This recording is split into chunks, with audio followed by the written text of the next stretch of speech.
gente lo seguía, locamente enamorado. Hola, en este documental les vamos a hablar sobre la Revolución Mexicana. Yo soy Paola Cruz y vamos a hablar sobre las aportaciones de la educación. Mi nombre es Salvador Reyes y yo les voy a hablar de los logros de la revolución.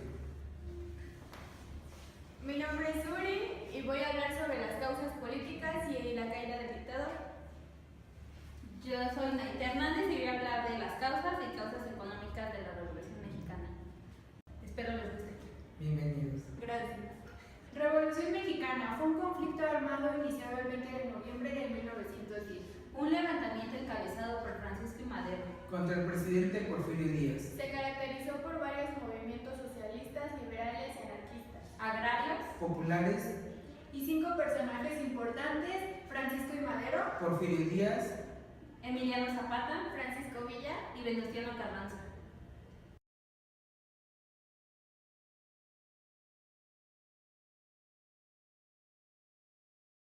Hoy conoceremos un poco más de nuestra Revolución Mexicana iniciada en 1910, el 20 de noviembre. Acompáñenme. Don Porfirio nació en 1830 en la ciudad de Oaxaca y fue derrocado por la revolución iniciada por Madero, que buscaba la no reelección en 1910. Murió en la ciudad de París en 1915.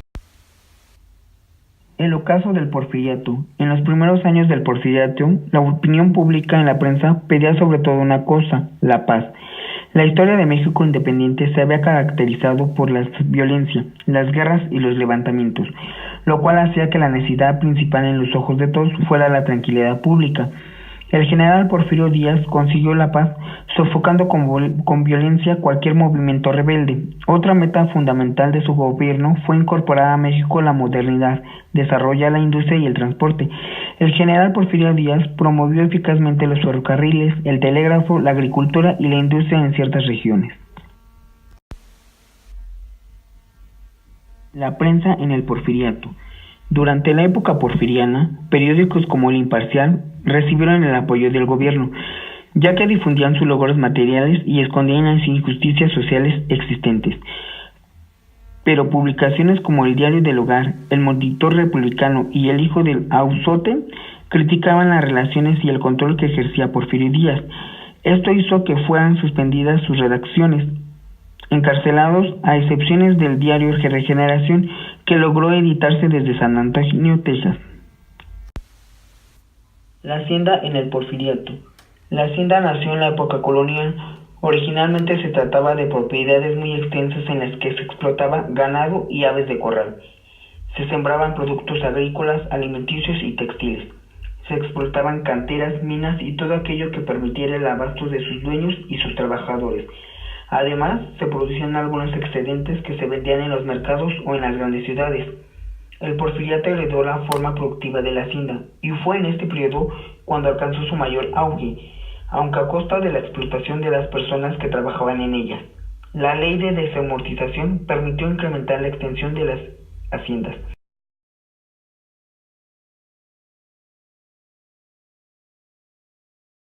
Porfirio Díaz renunció a la presidencia. Francisco Madero hizo su entrada triunfal el 7 de junio de 1911. En los primeros años del porfiriato, la opinión pública solamente requería una cosa: esta era la paz. La caída del dictador. Porfirio Díaz había manifestado la inauguración de un gobierno democrático en 1910 y que él dejaría el poder. Sin embargo, contradiciendo esta promesa, sus partidarios le propusieron como candidato a la presidencia. Fue entonces cuando Francisco I. Madero decide salir al frente para contener las ambiciones del dictador. Madero era un terrateniente de Coahuila, de espíritu progresista. Anteriormente hizo mucho a favor de los trabajadores y del pueblo de San Pedro de las Colonias, estableciendo escuelas, colegios, comedores y hospitales gratuitos. Francisco I. Madero empezó a recorrer el país, alentando a los pueblos a luchar contra la tiranía. organizó el partido antirreeleccionista y en la convención del Liceo. En la Ciudad de México se aprobó su candidatura presidencial de la República para competir con el general Díaz, ya candidato. Inició una triunfal gira política y fue arrestado en Monterrey acusado del conato de la rebelión y ultraje de las autoridades. De este modo, en las elecciones del 25 de junio de 1910 se hizo elegido a Porfirio Díaz por séptima vez. Poco después, Madero tuvo su libertad y lanzó el Plan de San Luis Potosí, donde declaraba nulas las elecciones y desconocía el gobierno del general Díaz. Y retomó el principio de no reelección y llamaba al pueblo para armarse el pueblo.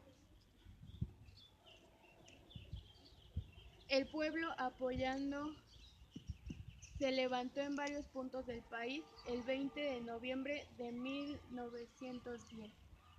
Lo respaldaba Francisco Villa en nombre de los aldeanos, Emiliano Zapata en representación de los campesinos y otros líderes populares.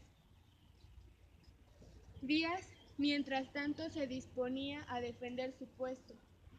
Sin embargo, convencido de También don Porfirio inauguró el primer hospital psiquiátrico a las afueras de la Ciudad de México, La Castañeda. Esta inauguración fue el 1 de septiembre de 1910. Pero la obra más importante, más imponente y para poder presumir el poder político que tenía don Porfirio en esas fechas sería el Palacio Legislativo Federal, hoy Monumento a la Revolución. De ese lado ustedes van a poder notar la estructura. En la ceremonia de primera piedra, el 23 de septiembre de 1910, don Porfirio enterró una cápsula del tiempo. En esta cápsula él guardó monedas de oro, fotografías y planos originales del palacio. Hasta la fecha esta cápsula no ha sido encontrada. Se dice que continúa enterrada en algún punto del Monumento a la Revolución. Sí, de hecho no se sabe. Todo lo que ustedes ven de Plaza de la República iba a abarcar todo Palacio, pero es que la estructura quedó abandonada 20 años, entonces en ese tiempo pude ver. También inauguró el Teatro Nacional, el Palacio de Bellas Artes y el Hemiciclo a Juárez. ¿Hasta aquí alguna duda?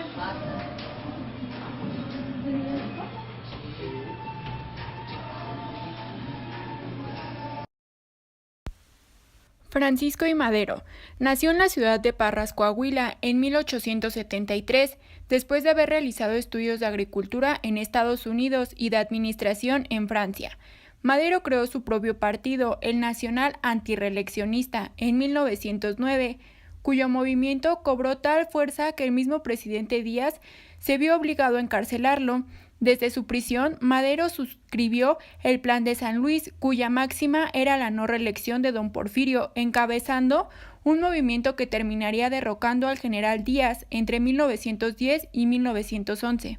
Fue presidente de la nación hasta 1913, cuando un golpe militar liderado por el general Victoriano Huerta, quien lo traicionó, lo derrocó y terminó con su vida en las cercanías del actual Archivo General de la Nación, junto con el vicepresidente Pino Suárez.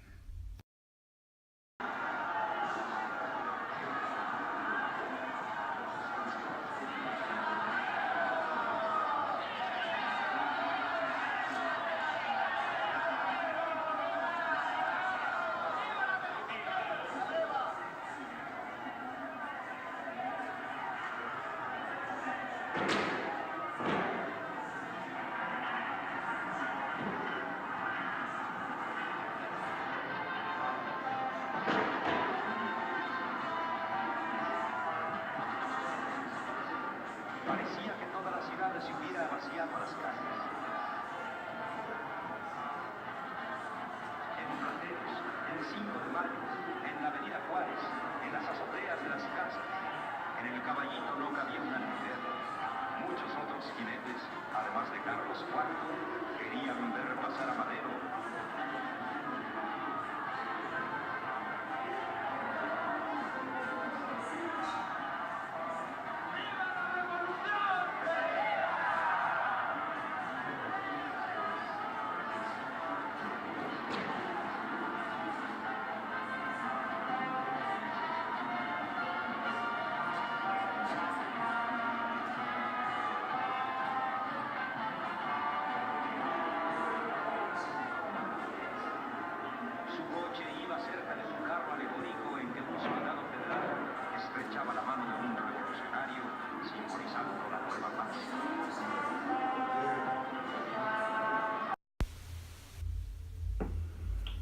Emiliano Zapata nació en Ananecuilco, Morelos, en 1883.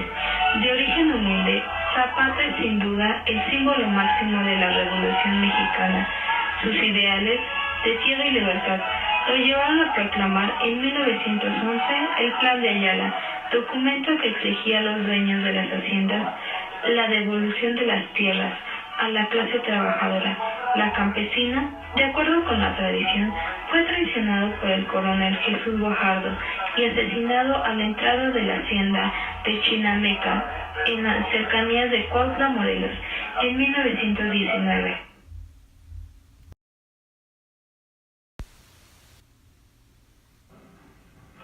Francisco Villa Doroteo Arango, su nombre real, nació en la población de San Juan del Río, Durango, en 1878. Es uno de los mexicanos más famosos en el mundo y eso quizás se deba a que después de secundar la Revolución de Madero y colaborar con Venustiano Carranza para vencer al general Huerta, siempre se mantuvo en franca rebeldía contra todo sistema impuesto, incluso con el mismo Carranza, con quien combatió años después. Su fama de gran militar lo llevó a vencer a los enemigos de las fuerzas oficiales en Zacatecas e incluso a hacer una pequeña incursión militar en Columbus, Estados Unidos. Murió asesinado cerca de la población de Hidalgo de Parral, Chihuahua, en 1923.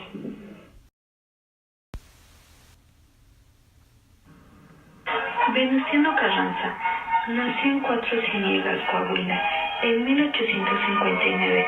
Después de derrotar a Huerta, fue presidente de 1917 a 1920. A él le debemos la convocatoria del Congreso que el 5 de febrero de 1917 promulgó la Constitución que actualmente rige a nuestro país.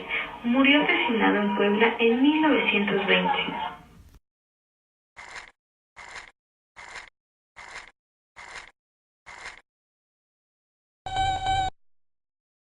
Yo aquí estoy bien, Moby. No te preocupes por mí.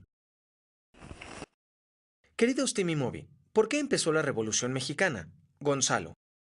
La Revolución Mexicana empezó en 1910 por un levantamiento en contra del gobierno del presidente Porfirio Díaz. Bueno, está bien, Moby. Porfirio Díaz era un dictador, aunque oficialmente su puesto era el de presidente. Díaz llegó a la presidencia por primera vez en 1876. Durante los siguientes 35 años, Díaz logró estabilizar al país y promover el desarrollo económico.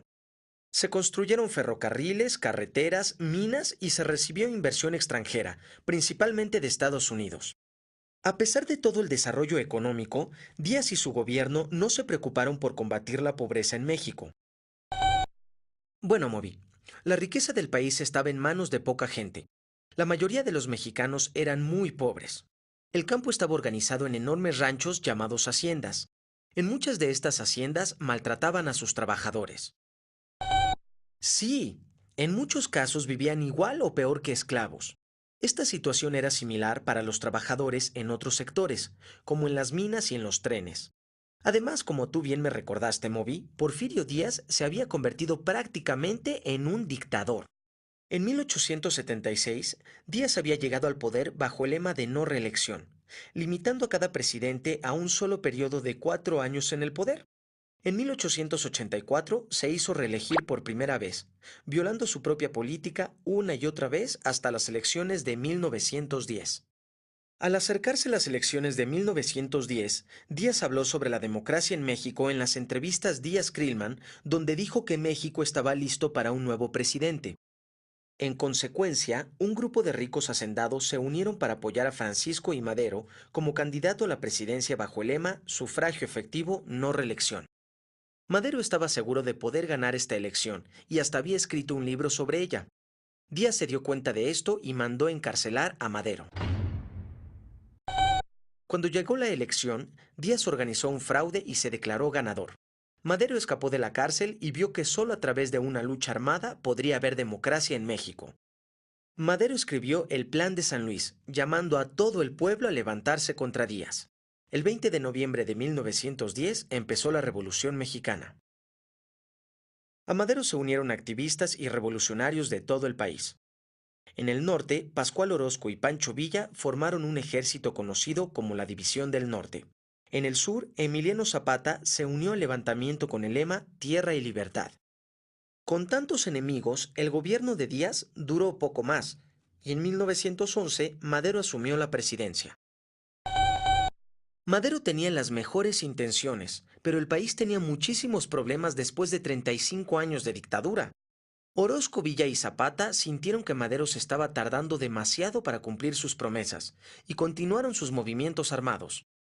En 1912 empezó un nuevo levantamiento dirigido por generales leales a Porfirio Díaz. Lograron que parte del ejército federal lo siguiera, y empezó una sangrienta batalla dentro de la Ciudad de México conocida como la Decena Trágica.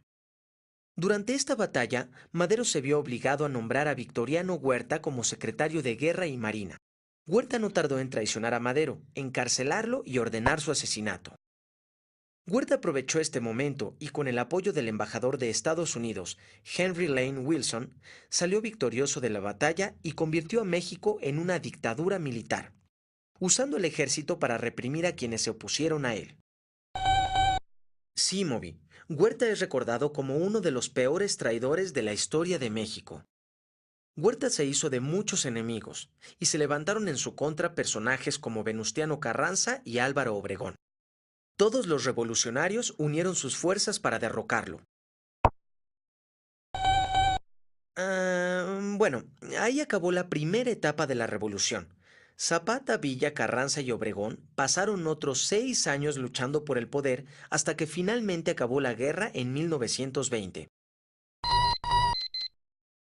Pues no podemos contar todo en una película.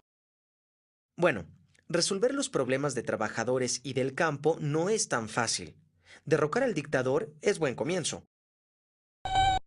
¿Tengo razón? ¿De qué tengo razón? ¡Au! Eso dolió. Ahora hablaremos un poco acerca de la educación durante el periodo. Como principales cambios en la educación, se empezó a enseñar artes y oficios en las escuelas, y de ahí la prohibición al clero de impartir la educación. Para hacer llegar la educación a todo el país, se crearon escuelas rudimentarias. Para estas, la finalidad es la enseñanza para hablar, leer y escribir castellano, y ejecutar las operaciones fundamentales y más usuales de la aritmética. Este tipo de escuela puede ser considerada como el primer método para la alfabetización de todo el país y para mejorar la calidad de vida individual. Pero para esta etapa no era obligatoria y se impartía a quienes asistían sin distinción de edad ni de sexo. La ley de las escuelas de instrucción rudimental fue aprobada por el decreto del sucesor Díaz, el presidente interino Francisco León de la Barra, el 30 de mayo de 1911, víspera de la salida de don Porfirio al exilio. Los conservadores pugnaban por un laicismo neutral, el cual permitía al maestro dejar al alumno con las ideas erróneas que trajera de su casa, con las ideas transmitidas por la Iglesia. Francisco Mojica se opone a este tipo de laicismo por considerarlo pernicioso y en su lugar pone un laicismo científico basado en la ciencia. Realizando un análisis más profundo, la comisión presenta su proyecto, que posteriormente es aceptado, dando origen al artículo 3 de la Constitución. Al principio, la escuela era para los más privilegiados en las grandes ciudades. Es por eso que se inició la escuela popular, la cual debía llegar hasta los rincones más pobres de nuestro país. Esto vendría a realizar una verdadera unidad nacional. Se inicia una escuela popular, se dice así porque es para el pueblo, ese pueblo marginado durante el periodo porfirista. Es por eso que se clama una educación realmente liberadora de la tiranía y el oscurantismo. Se empieza a pedir responsabilidades a los maestros, así como proporcionarles mejores salarios. Esto lleva al surgimiento de grandes pedagogos preocupados por las condiciones educativas del país, principalmente por el abandono de la educación en el ámbito rural. Todos estos pedagogos compartían la idea de que la educación popular era universalmente reconocida como el instrumento único que podía conducir al país a tan ansiado progreso. Realmente el problema no radicaba en que si la educación llegaba o no a los ámbitos rurales, sino en la idea de tener una visión de un México fragmentado. De ahí parte la hipótesis de que la educación no es problema del hombre, sino en sí mismo. Ahora les voy a hablar de los logros de la Revolución Mexicana. Uno de los grandes logros fue el cambio reestructural, económico y social que en su momento tenían. Otro de los logros fue quitar del poder al presidente Porfirio Díaz, que durante 30 años tenía la dictadura. Otro de los logros fue la repartición de tierras entre el pueblo, con el lema "La tierra es de quien la trabaja", que hizo popular Emiliano Zapata y Francisco Villa. Sobre las causas que hubo durante la Revolución Mexicana. Varias fueron las causas que provocó el estallido de la Revolución Mexicana y se agrupan en económicas, sociales y políticas. Ahora bien, hablaremos sobre las causas económicas en cuestiones agrarias. Durante el gobierno de Porfirio Díaz, el 40% del territorio azteca era propiedad tan solo de 840 hacendados. ¿Esto qué quiere decir? Que una sola persona era dueña de una extensión de terreno mayor a la superficie de varios países europeos, así como el general Terraza poseía en el norte de México un predio de 24 millones de hectáreas. O por otro lado, otro gran propietario fue la Iglesia Católica Mexicana, que integrada por su mayoría por un clero conservador adicto al orden represario imperante.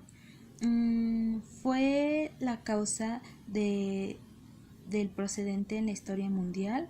Fueron graves para los mexicanos porque descendió la agricultura y porque los grandes propietarios no se hacían cargo de las tierras, dejaban en manos de brutales y ineptos administradores que golpeaban y castigaban a los campesinos, abusaban de las mujeres e hijas de los peones.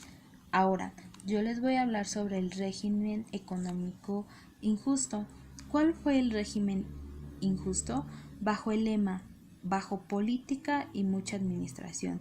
La dictadura de Porfiriana pensaba que lo único que en ese momento importaba era el proceso material en base al capital extranjero, ignorando la existencia de la masa trabajadora, con el propósito de abrir las puertas a las empresas norteamericanas e inglesas que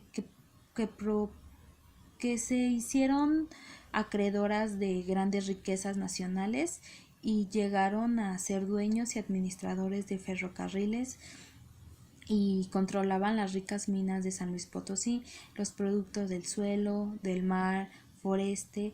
Por ejemplo, los franceses manejaban la lencería y la bonetería, los españoles el comercio y los alemanes los cultivos especializados. Bueno, ahora voy a hablar sobre causas sociales y se divide en tres. La primera es la ausencia de legislación laboral.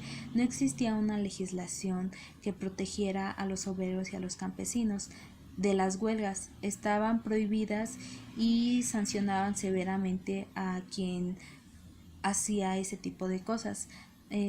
Para ellos lo hacían para un mejor salario, la reducción del salario, la reducción de la jornada porque era de más de 12 horas y los altos cargos eran para las personas norteamericanas y los mexicanos solo eran los empleados más modestos. Bueno, la pobreza campesina. Los trabajadores ganaban miserables 25 centavos diarios.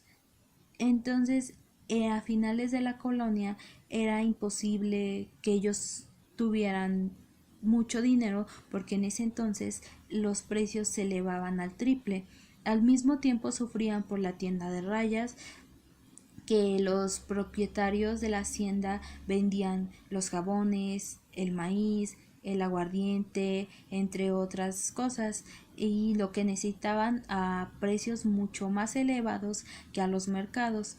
¿Qué más? Pues también como no tenían mucho dinero las personas, lo que hacían eran, se arreglaban con sus tierras, se las daban como los siervos de la Edad Media, y los trabajadores pues les daban sus tierras a cambio del dinero que les debían. Por el otro lado, los trabajadores vivían en casas humildes, con adobe, con ramas, con un solo cuarto, no tenían ventanas, no tenían piso y vivían, más bien prácticamente dormían en la tierra.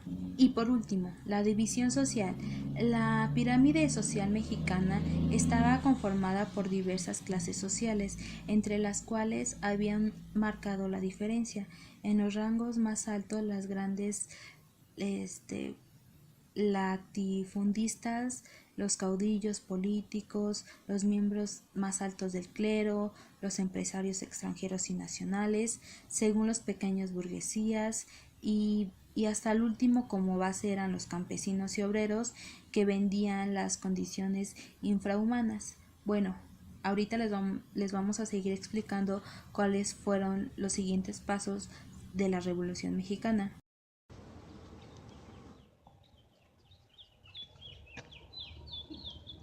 Causas políticas. Porfirio Díaz llegó al poder por primera vez en 1876, alcanzando la bandera de la no reelección. En el transcurso de los años hizo caso omiso a esta promesa electoral y buscó una y otra vez su reelección. Con astucia, sagacidad y menosprecio de las aspiraciones ciudadanas, logró gobernar durante 7 periodos.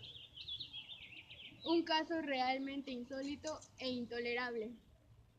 La base de estas sucesivas reelecciones no fue el derecho, sino la fuerza. No fue la prosperidad de los 15 millones de habitantes, sino de un pequeño grupo de privilegiados. El nombre del significativo y engañoso lema paz, orden y progreso, en más de 30 años de tiranía y centralismo porfirista, los poderes legislativo y judicial estuvieron subordinados al ejecutivo. La división de los poderes, la soberanía de los estados, la libertad de los ayuntamientos y los derechos del ciudadano solo existían escritos en la Carta Magna. Imperaba la ley marcial. La justicia, lejos de proteger al débil, servía para legalizar los despojos del más fuerte.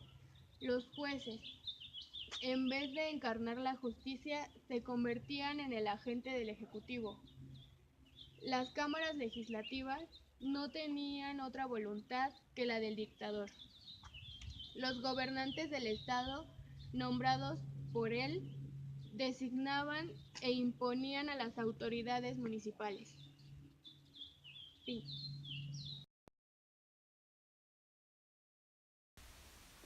El Monumento a la Revolución es una obra arquitectónica y un mausoleo dedicado a la conmemoración de la Revolución Mexicana. Actualmente es uno de los más reconocibles en la Ciudad de México y forma parte de un conjunto integrado por el propio monumento, la Plaza de la República y el Museo Nacional de la Revolución.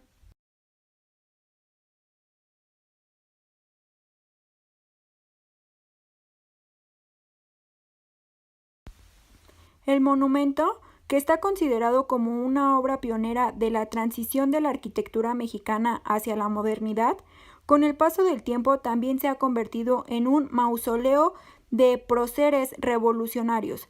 Dentro de sus pilares descansan los restos de Francisco I. Madero, Venustiano Carranza, Francisco Villa, Plutarco Elías Calles y Lázaro Cárdenas. La obra duró 5 años, de 1933 a 1938. Fue una labor compleja que llegó a tener 3,000 obreros trabajando entre el propio sitio y las canteras de donde se extraían los bloques de piedra que revisten la estructura.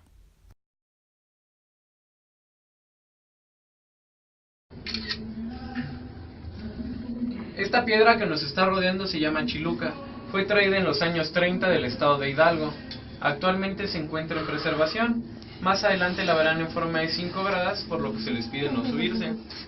Se me olvidó.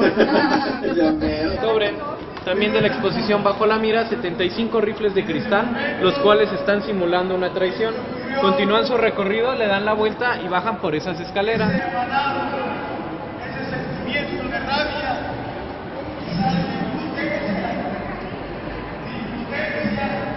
porque sabemos realmente quiénes han sido los que han hecho de nuestra patria el elemento que vivimos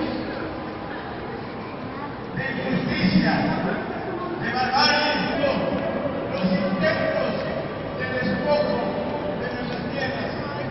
Podemos recordar momentos de lucha y también de hermandad. Podemos recordar desde la fecha y sin duda también ahí estuvieron nuestros jóvenes estudiantes de Ayotzinapa.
Hoy conocimos un poco más de la Revolución Mexicana de 1917. Gracias, nos vemos en la próxima.